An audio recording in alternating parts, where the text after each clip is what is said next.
1967 সালের মে মাস। কোল্ড ওয়ারের উত্তেজনা তখন তুঙ্গে। একদিকে ভিয়েতনামের জঙ্গলে মার্কিন সেনাদের রক্ত ঝরছিল, অন্যদিকে পৃথিবীর আরেক প্রান্তে এক নতুন সংঘাতের মঞ্চ প্রস্তুত হচ্ছিল। ঠিক সেই সময়ে মস্কো থেকে কায়রোর উদ্দেশ্যে একটি রেডিও বার্তা পাঠানো হয়। বার্তাটি ছিল খুবই সংক্ষিপ্ত কিন্তু ভয়ঙ্কর। তাতে বলা হয়েছিল ইসরায়েলি বাহিনী সিরিয়ার সীমান্তে জড়ো হচ্ছে, এক সপ্তাহের মধ্যেই তারা আক্রমণ করবে। এই ছোট্ট বার্তাটিই ছিল সেই স্ফুলিঙ্গ যা মধ্যপ্রাচ্যের বারুদে আগুন ধরিয়ে দিয়েছিল। কিন্তু মজার ব্যাপার হলো, এই তথ্যটি ছিল পুরোপুরি মিথ্যা, এক ভয়ঙ্কর ভূরাজনৈতিক খেলার অংশ। এর পেছনে ছিল সোভিয়েত ইউনিয়নের এক গভীর চক্রান্ত। তৎকালীন একজন সোভিয়েত কর্মকর্তা পরে স্বীকার করেছিলেন যে তাদের আসল উদ্দেশ্য ছিল মধ্যপ্রাচ্যে একটা অস্থিরতা তৈরি করা। তারা জানতো আমেরিকা ভিয়েতনাম এতটাই জড়িয়ে পড়েছে যে মধ্যপ্রাচ্যে নতুন একটি যুদ্ধ শুরু হলে ওয়াশিংটনের পক্ষে সামাল দেওয়া প্রায় অসম্ভব হয়ে পড়বে।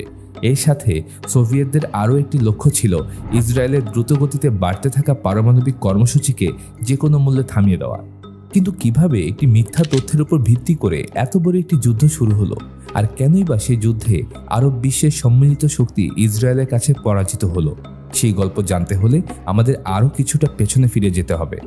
15 মে 1948 David Ben Gurion state of Israel প্রতিষ্ঠার ঘোষণা দিলেন। কয়েকশো বছর ধরে ছড়িয়ে ছিটিয়ে থাকা ইহুদিরা পেল তাদের নিজস্ব রাষ্ট্র। কিন্তু এই ঘোষণার ঠিক পরের দিনই 5টি আরব দেশ, লেবানন, ইরাক, সিরিয়া, জর্ডান এবং সবচেয়ে শক্তিশালী মিশর একযোগে নবগঠিত ইসরায়েলকে আক্রমণ করে বসে।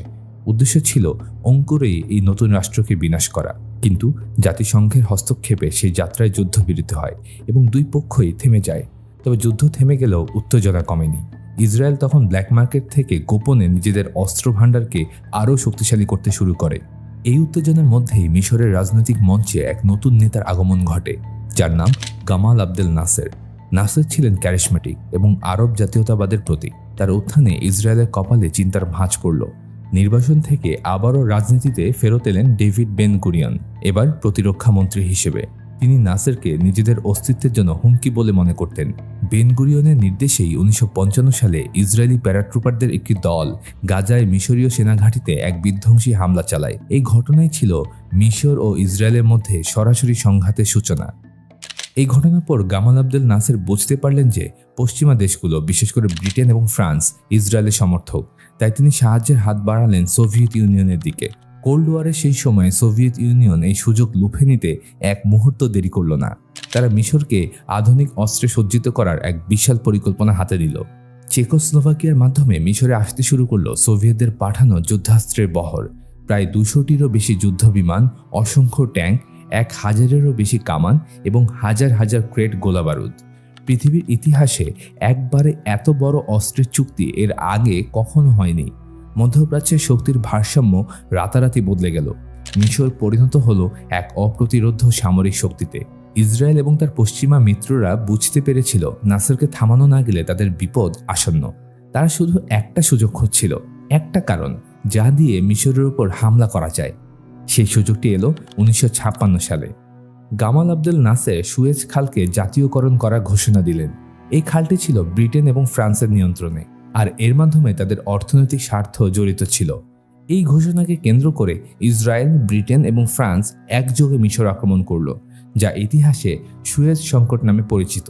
কিন্তু তাদের এই অবৈধ আগ্রাসনের বিরুদ্ধে তীব্র নিন্দা জানালো জাতিসংঘ এবং আমেরিকা। চাপের মুখে 3টি দেশই সেনা প্রত্যাহার করতে বাধ্য হলো। সামরিকভাবে পরাজিত হলেও রাজনৈতিকভাবে এই ঘটনা গামাল আবদেল নাসেরকে সমগ্র আরব বিশ্বের অবিসংবাদিত নেতায় পরিণত করে। তিনি হয়ে ওঠেন সাম্রাজ্যবাদ বিরোধী সংগ্রামের নায়ক।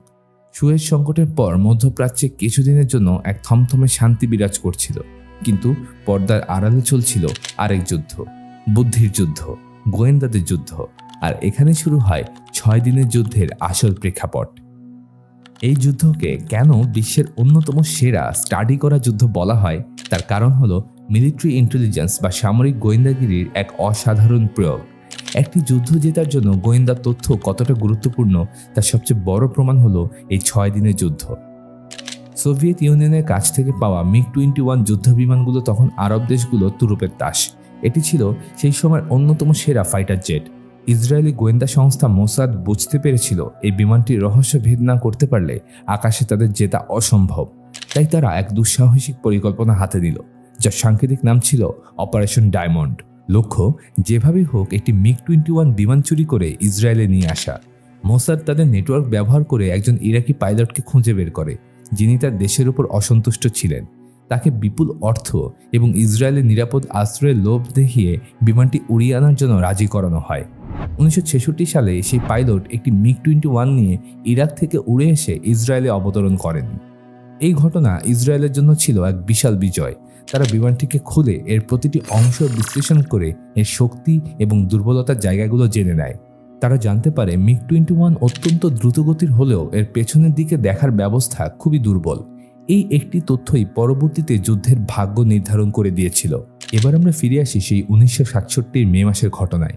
মস্কো থেকে সেই ভুয়া রেডিও বার্তাটি কায়রোতে পৌঁছানোর সাথে সাথে মিশরীয় প্রেসিডেন্ট নাসের প্রচণ্ড চাপের মুখে পড়েন। তিনি ছিলেন আরব বিশ্বের নেতা, তার উপর দায়িত্ব ছিল ইসরায়েলকে মোকাবেলা করার। সোভিয়েত ইউনিয়নে দেওয়া তথ্যের উপর ভিত্তি করে তিনি সিনাই উপত্যকায় বিপুল সংখ্যক সৈন্য পাঠান এবং তিরান প্রণালী বন্ধ করে দেন, যা ছিল ইসরায়েলের জন্য একটি অত্যন্ত গুরুত্বপূর্ণ বাণিজ্যিক পথ। নাসের হয়তো ভেবেছিলেন এটি কেবলই শক্তির প্রদর্শন, কিন্তু ইসরায়েল এটিকে দেখল তাদের অস্তিত্বের ওপর সরাসরি হুমকি হিসেবে। তাদের হাতে ছিল মোসাদের দেওয়া নিখুঁত গোয়েন্দা তথ্য। তারা জানত মিশরীয় বিমান বাহিনীর পাইলটরা কখন একসাথে সকালে নাস্তা করতে বসেন। তারা জানত MiG-21 এর দুর্বলতা কোথায়। 5 জুন 1967 সকাল 7:45 প্রায় 200টি ইসরায়েলি যুদ্ধ বিমান উড়াল দিল মিশরের দিকে। তারা রাডার ফাঁকি দিয়ে খুব নিচ দিয়ে উড়ে গেল এবং মিশরীয় বিমান ঘাঁটিগুলোতে একযোগে অতর্কিত হামলা চালালো। মিশর কিছু বুঝে ওঠার আগেই তাদের প্রায় সমস্ত বিমান বাহিনী মাটিতেই ধ্বংস হয়ে গেল। মাত্র কয়েক ঘন্টার মধ্যে মধ্যপ্রাচ্যের সবচেয়ে শক্তিশালী বিমান বাহিনী শেষ হয়ে যায়। এরপর আকাশ ছিল পুরোপুরি ইসরায়েলের দখলে। পরের 6 দিনে তারা শুধু মিশরকেই নয়, জর্ডান এবং সিরিয়ার সম্মিলিত বাহিনীকেও পরাজিত করে। যুদ্ধের শেষে ইসরায়েল মিশরের সিনাই উপত্যকা, জর্ডানের পশ্চিম তীর এবং সিরিয়ার গোলান মালভূমি দখল করে নেয়। একটি ফলস ইনফরমেশন, কোল্ড ওয়ারের জিওপলিটিক্স আর নিখুঁত গোয়েন্দা তথ্যের উপর ভিত্তি করে নেওয়া একটি প্রিএমটিভ স্ট্রাইক, এই সব কিছু মিলিয়েই তৈরি হয়েছিল 6 দিনের যুদ্ধের ইতিহাস। যে যুদ্ধ মাত্র 6 দিনে শেষ হয়েছিল, কিন্তু যার প্রভাব আজও মধ্যপ্রাচ্যের রাজনীতিকে নিয়ন্ত্রণ করে চলেছে।